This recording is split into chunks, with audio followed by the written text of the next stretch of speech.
अस्सलाम वालेकुम everyone, this is Mohammad Umran Fazal. और आज का जो मेरा व्लॉग है वो फिर से पाकिस्तान के मेन स्ट्रीम पॉलिटिक्स से नहीं रिलेटेड, वो पाकिस्तान में सियासत में क्या हो रहा है उससे रिलेटेड नहीं है, बल्कि इस वक्त इंटरनेशनली चीज़ें कैसे चल रही हैं उससे रिलेटेड है। कुछ दिनों पहले BBC ने एक डॉक्यूमेंट्री रिलीज़ की, एक डॉक्यूमेंट्री ब्रॉडकास्ट की जो नरेंद्र मोदी के ऊपर थी। और वो डॉक्यूमेंट्री 2002 के जो गुजरात में वायलेंस हुई, जो रोइट्स हुए, उस हवाले से मेरी कोशिश होगी आज मैं अपने व्लॉग में उसके बारे में बात करूं। नरेंद्र मोदी की जो एक पॉलिटिकल हिस्ट्री है उसके बारे में बात करूं, RSS की पॉलिटिकल हिस्ट्री के बारे में बात करूं, BJP की पॉलिटिकल हिस्ट्री के बारे में बात करूं। और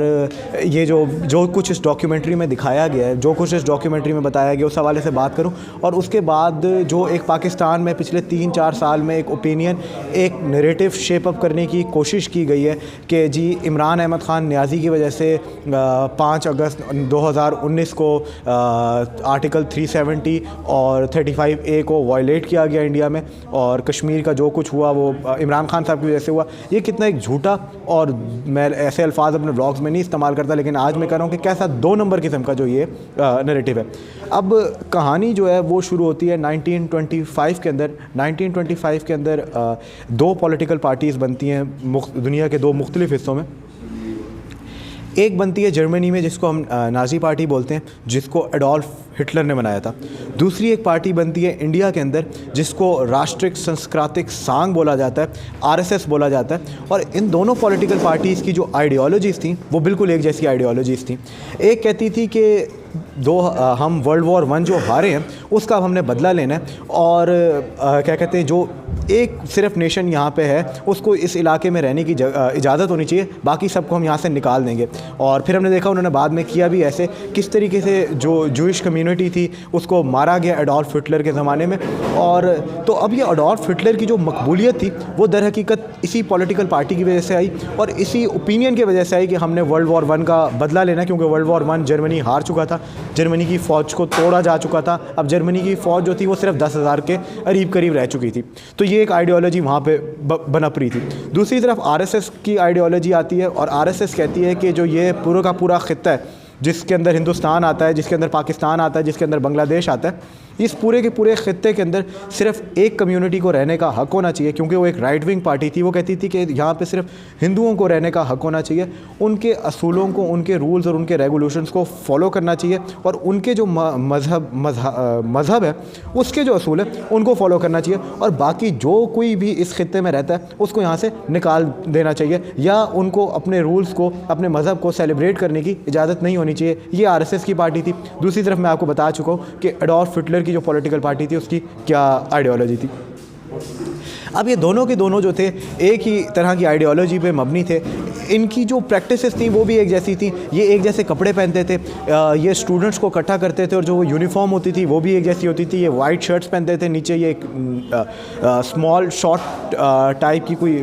शॉर्ट्स पहनते थे, और सर पर ये एक टोपी पहनते थे, और हाथों में ये अपने लड़कों को डंडे देते थे, और इसी तरीके से ये लोगों को के सामने नज़र आते थे। और ये छोटे छोटे बच्चों से इन्होंने आगाज़ किया था, ताकि जो छोटे बच्चे हैं उनमें इनकी जो आइडियोलॉजी है वो रच बस जा सके। अब जर्मनी में तो ये हुआ कि इस पार्टी को बहुत मकबूलियत मिली, इसकी लीडरशिप को बहुत मकबूलियत मिली, क्योंकि जर्मनी वर्ल्ड वॉर 1 हार चुका था। कोई ऐसी लीडरशिप जर्मनी में मौजूद नहीं थी जो जर्मनी को संभाल सकती। तो जर्मनी में तो इस पार्टी को बहुत ज़्यादा मकबूलियत मिल रही थी, जिसको हम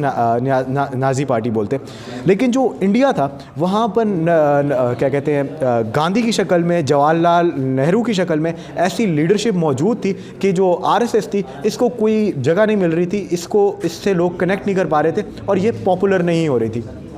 बहरहाल 1925 में RSS का आगाज़ होता है, और RSS अपनी आइडियोलॉजी पे काम करना शुरू कर देती है। फिर कुछ साल गुजरते जाते हैं। एक तरफ कांग्रेस की मकबूलियत में दिन दहाड़े रात हर वक्त इजाफा देखने के लिए मिल रहा होता है, और RSS को कुछ भी ऐसा नहीं मिल रहा होता। और फिर एक टाइम आता है 1947 में, जब इंडिया एक ख़ुद मुख्तियार रियासत बन जाता है, और इंडिया अपनी आइडियोलॉजी बनाता है, एक सेक्युलर आइडियोलॉजी बनाता है, और इंडिया कहता है कि हमारा मज़हब का और रियासत का आपस में कोई लेना देना नहीं होगा। फिर साल आता है 1948 1949 में जो गांधी है उसको असैसिनेट कर दिया जाता है और उसका इल्ज़ाम लगाया जाता है आरएसएस के ऊपर, और फिर आरएसएस के ऊपर एक बैन लग जाता है। उसके बाद आरएसएस एक और अपना पॉलिटिकल आर्म बनाती है, एक और पॉलिटिकल विंग बनाती है जिसका नाम भारतीय संघ बोला जाता है, जिसको ये एक और पॉलिटिकल पार्टी थी जो 1951 में बनती है। और दूसरी तरफ जो आरएसएस थी उसका जो पॉलिटिकल पार्टी थी उस पर तो बैन लग गया था, लेकिन जो इनका एक स्कूल था जहाँ पे ये स्टूडेंट्स को टीच कर रहे थे, उनको ट्रेन कर रहे थे और उनको अपने बारे में, अपनी आइडियोलॉजी के बारे में बताते थे, उस पर बैन नहीं लगा था। फिर साल आता है 1958 का, जब नरेंद्र मोदी इस विंग का हिस्सा बन जाता है। नरेंद्र मोदी का जो वालिद था वो गुजरात के रेलवे स्टेशन पर चाय बेचता था। नरेंद्र मोदी भी उसके साथ जाके चाय बेचता था। ये सुबह स्कूल जाता था और उसके बाद ये अपने बाप के पास जाता था चाय बेचने के लिए, और शाम को ये 4-5 बजे के बाद ये इसका जो आरएसएस था उधर जाता था, उनकी ट्रेनिंग लेता था, उनकी आइडियोलॉजी को समझता था, और अपनी जवानी की उम्र तो मैं नहीं कहूँगा, अपने बचपन की उम्र में यानी कि 8 साल से ही वो आरएसएस का पार्ट बन चुका था। फिर साल गुजरते हैं और 1977 के अंदर जो भारतीय संघ थी, जो आरएसएस की पॉलिटिकल पार्टी थी, वो ख़त्म हो जाती है और ये मुख्तलिफ जो लेफ्टिस्ट पार्टीज़ थी इंडिया में उनमें जाके शामिल हो जाते हैं। फिर 1981 का साल आता है और 1981 के अंदर एक नई पॉलिटिकल पार्टी बनकर ये सामने आते हैं जिसको हम आज भारतीय जनता पार्टी के नाम से जानते हैं। इन सब सालों के अंदर जो नरेंद्र मोदी था वो इसका हिस्सा होता है, इनकी पॉलिटिकल पार्टीज़ का भी हिस्सा होता है, इनकी जो आरएसएस का स्कूल था उसका भी हिस्सा होता है, और जो मुख्तलिफ और पार्टीज़ बनाई गई थी उनका भी हिस्सा होता है, और इन सब की आइडियोलॉजी के साथ जो है वो चल रहा होता है। फिर कुछ साल और गुजरते हैं और साल 2002 आता है, और साल 2002 के अंदर गुजरात के अंदर एक ट्रेन में एक हादसा पेश आता है जहां तकरीबन 50 से ऊपर लोगों को जला दिया जाता है। ट्रेन के कुछ हिस्सों को जला दिया जाता है जिसमें कोई 50 से ऊपर लोग जो हैं गुजरात में जल जाते हैं। और जैसे ये हादसा पेश आता है तो इल्ज़ाम लगाया जाता है कि जो मुसलमान हैं, जो मुस्लिम कम्यूनिटी गुजरात में है, ये सब उन्होंने किया है, क्योंकि 9/11 हो चुका होता है। लोगों की जो हेट्रेड होती है टुवर्ड्स मुस्लिम गुजरात में वो वैसे भी इंक्रीज़ कर रही होती है, और गुजरात एक ऐसी स्टेट है जिसमें कभी भी बहुत ज़्यादा अच्छे रिलेशंस नहीं रहे बिटवीन बोथ द कम्युनिटीज़। तो जैसे ये हादसा पेश आता है तो वहाँ पे कम्यूनल राइट्स जो हैं वो इंक्रीज़ होने लग जाते हैं और वायलेंस इंक्रीज़ होने लग जाता है, और नरेंद्र मोदी जो है गुजरात का इस टाइम तक सीएम बन चुका होता है।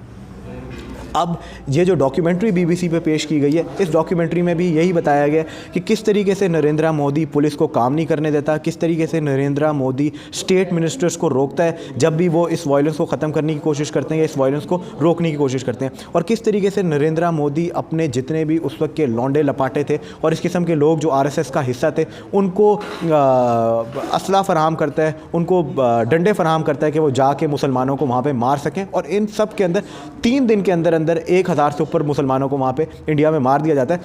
और भी लोग मारे जाते हैं, लेकिन जो ज़्यादा तादाद में जो लोग जो शहीद होते हैं वो मुसलमान थे, जिनकी कोई तादाद 1000 के करीब हो जाती है। नरेंद्र मोदी उस वक्त चीफ मिनिस्टर होता है, और जो इस डॉक्यूमेंट्री में बताया गया है वो यही बताया गया है कि ना वो पुलिस को कोई एक्शन लेने देता है, ना पुलिस को उन जगहों पे जाना देता है जहाँ पे ये सब कुछ चल रहा होता है, ना वो जो लोग हैं वहाँ पे जिनके ऊपर ये जुल्म सितम हो रहा था उनकी कोई मदद फराहम करता है। जब बल्कि नरेंद्र मोदी की कुछ मिनिस्टर्स सॉरी एक मिनट, मैं इसको बस थोड़ा सा ठीक कर लूँ। नरेंद्र मोदी के कुछ मिनिस्टर्स अब अपनी इसी डॉक्यूमेंट्रीज़ में उनके इंटरव्यूज़ भी रिपोर्ट हैं जिसमें वो कहते हैं कि वो हमें एक मीटिंग में कहता है कि मैं 3 दिन तक कोई एक्शन नहीं लेने वाला, आपने 3 दिन तक जो मर्ज़ी करना है इन मुसलमानों के साथ आप वो कर सकते हैं। और फिर हम देखते हैं कि 3 दिनों में बेदरेग उन लोगों को मारा जाता है, उनका कत्ल किया जाता है। अच्छा, इसके बाद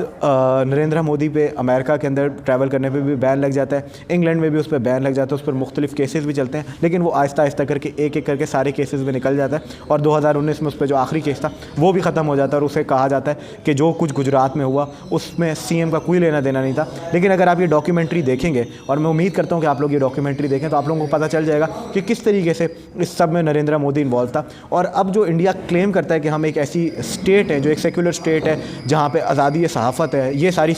सारी चीज़ें हैं, वहाँ पर आप ज़रा देखें कि किस तरीके से इस डॉक्यूमेंट्री को बैन किया गया है और इस डॉक्यूमेंट्री को दिखाने की इजाज़त नहीं है इंडिया के अंदर। बहरहाल इसी तरीके से साल गुजरते हैं और 2014 में नरेंद्र मोदी इंडिया का प्राइम मिनिस्टर बन जाता है। अब जब इंडिया का वो प्राइम मिनिस्टर बनता है तो इंडिया एक पार्लियामेंट्री डेमोक्रेसी है, वो प्राइम मिनिस्टर तो बन जाता है, उसकी जो पार्टी है वो इक़्तिदार में तो आ जाती है, लेकिन उनके पास इतनी सीट्स नहीं होती, इतनी पावर नहीं होती कि वो अपनी मर्ज़ी के बिल पेश कर सकें। फिर कुछ साल और गुजरते हैं और 2018 के अंदर पाकिस्तान में इलेक्शन होते हैं और इमरान अहमद ख़ान नियाज़ी जो हैं वो पाकिस्तान के वज़ीर आज़म बन जाते हैं। फिर उसके चंद महीने बाद अप्रैल में 2019 के अंदर इंडिया में इलेक्शन होते हैं और नरेंद्र मोदी की पार्टी एक दफ़ा फिर इलेक्शन जीत के आती है, लेकिन इस दफ़ा वो बहुत ज़्यादा बड़ी मेजॉरिटी से इलेक्शन जीत के आती है और तकरीबन कोई 350 से ऊपर वो लोकसभा की सीटें जो हैं वो जीत जाते हैं। अब उनके पास इतनी ताकत होती है कि वो अपनी मर्ज़ी के बिल पेश कर सकें, अपनी मर्ज़ी के असूल जो हैं वो इंडिया में बना सकें। अब मैंने आपको पहले बताया था कि वो पिछले कई सालों से, यानी कि कोई पिछले 100 साल से एक आइडियोलॉजी को फॉलो कर रहे थे जो आरएसएस की आइडियोलॉजी थी, लेकिन उनको कभी भी उस तरीके से पावर नहीं इंडिया में मिलती कि उस आइडियोलॉजी को इम्प्लीमेंट कर सकें। लेकिन 2019 में उनको पावर मिलती है और वो आते ही जो पहला बिल बनाते हैं वो बनाते हैं कश्मीर के हवाले से, और वो आर्टिकल 370 को वायलेट करते हैं, 35A को वायलेट करते हैं। और ये 370 या 35A क्या है, मैं इसके हवाले से भी थोड़ा बता दूँ। 370 ये कहता है कि कश्मीर के अंदर कोई भी ऐसा शख्स जो कश्मीर से ताल्लुक़ नहीं रखता वो वहाँ पे जाके प्रॉपर्टी नहीं खरीद सकता, वो वहाँ पे जाके सरकारी नौकरी नहीं कर सकता, या वो वहाँ पे जाके वहाँ की जो ख़वातीन है उनसे शादी नहीं कर सकता। लेकिन इस बिल को ख़त्म कर दिया जाता है, और ख़त्म इसलिए किया जाता है कि ताकि कश्मीर की जो डेमोग्राफी है उसको चेंज किया जा सके, जो एक मेजॉरिटी मुस्लिम पॉपुलेशन है कश्मीर में उसको ख़त्म किया जा सके। बहरहाल फिर 2019 में एक और बिल आता है जिसमें एक सिटीज़न बिल आता है, जिसमें पूरी दुनिया के अंदर जितने भी लोग एग्जिस्ट करते हैं, जितने भी मज़हब एग्जिस्ट करते हैं, उनको रिफ्यूज देने की बात की जाती है, सिवाय उसके जो उनका ताल्लुक़ इस्लाम से या जो मुसलमान है उनको कहा जाता है कि उनको रिफ्यूज इंडिया में नहीं दिया जाएगा। और इन दोनों बिलों के ऊपर बहुत ज़्यादा कंट्रोवर्सी क्रिएट होती है, बहुत ज़्यादा लोग तनकीद करते हैं। अब पाकिस्तान में जब ये दोनों बिल्स हमें देखने के लिए मिलते हैं तो यहाँ के जो सर्टिफाइड किस्म के सहाफ़ी हैं, सहाफ़ी तो नहीं है बल्कि लिफाफी हैं, और जो अपोजिशन पार्टीज़ के उस वक्त के सियासतदान थे वो टीवी पे बैठ के रोज़ कहते हैं ये सब कुछ इमरान अहमद ख़ान नियाज़ी की वजह से हुआ है। अब जो मैंने ये सारी बातें आपको ये बताई हैं वो मैंने सिर्फ ये बताने की कोशिश की है कि किस किस्म की एक आइडियोलॉजी को इंडिया में फॉलो किया जा रहा था, और उसी आइडियोलॉजी की वजह से ये सब कुछ इंडिया में हो रहा था। अब सवाल ये है कि ये जिस तरीके से मैंने एक्सप्लेन किया है तो कोई ये हमें ये लोग इमरान खान को इस सब से जोड़ रहे हैं वो भी एक्सप्लेन करें और बताएं कि इस सब से इमरान खान कैसे रिलेटेड था, और ये अगर 370 वायलेट हो रहा था या 35A वायलेट हो रहा था, इसमें इमरान खान का क्या लेना देना था। बहरहाल अब इमरान अहमद ख़ान जो है वो इस वक्त पाकिस्तान का वज़ीर आज़म नहीं है, और आरएसएस की जो आइडियोलॉजी है, बीजेपी की जो आइडियोलॉजी है, उसके मुताबिक 1925 के अंदर वो कोई एक बहुत बड़ा गिफ्ट जो है वो अपनी पार्टी को, अपनी आइडियोलॉजी को देना चाहते हैं, जिसमें जो मुख्तलिफ लोग हैं वो मुख्तलिफ किस्म के ओपिनियंस रखते हैं। कोई कहता है कि हो सकता है 2025 से पहले इंडिया को एक सेक्युलर स्टेट से हटाकर एक हिंदू स्टेट बना दिया जाए। कोई लोग कहते हैं कि हो सकता है वो गिलगित बल्तिस्तान के अंदर कोई हमला करने की कोशिश करें। ये मुख्तलिफ तरीके की जो बातें वो की जा रही हैं, और हो सकता है उस वक्त इमरान खान वज़ीर आज़म ना हो, लेकिन ये सवाल उन सारे के सारे थर्ड क्लास किस्म के सहाफ़ियों से, मैं ऐसे अल्फाज इस्तेमाल नहीं करता, आज कर रहा हूँ, ऐसे थर्ड क्लास किस्म के सहाफ़ियों से जो इस सारी चीज़ को इमरान खान से जोड़ने की कोशिश कर रहे थे। बस यही कुछ मैंने आज बोलना था आज के अपने ब्लॉग में। आप मुझे इजाज़त दीजिए। अल्लाह हाफ़िज़।